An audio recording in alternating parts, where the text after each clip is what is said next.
We want to open as many park facilities as possible while keeping people safe. But that means that everyone has to cooperate in maintaining appropriate social distance. We've all had that drummed into our heads a million times over the last few months. And so I think everybody knows staying at least 6 feet apart is important. Wearing masks is important.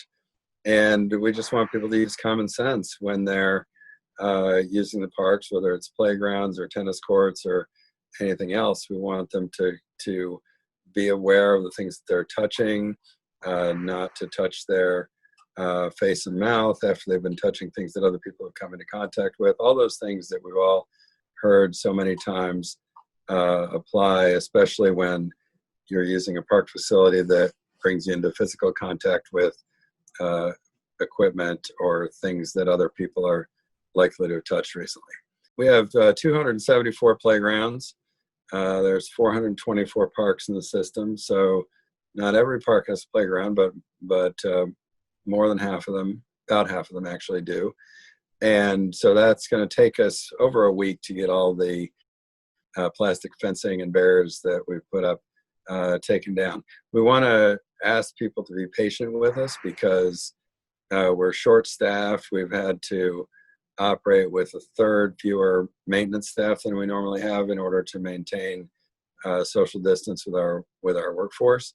So it's going to take a while, and we'd ask people not to tear down the fencing. Don't take matters into your own hands.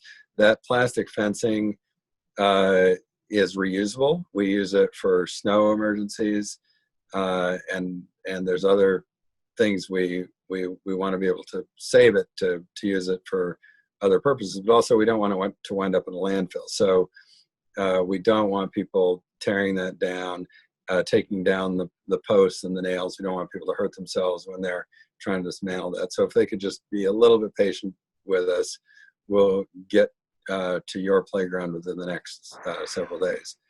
I don't know how many we've got so far because that's going on as we speak, but we'll work our way through it over the next week or so.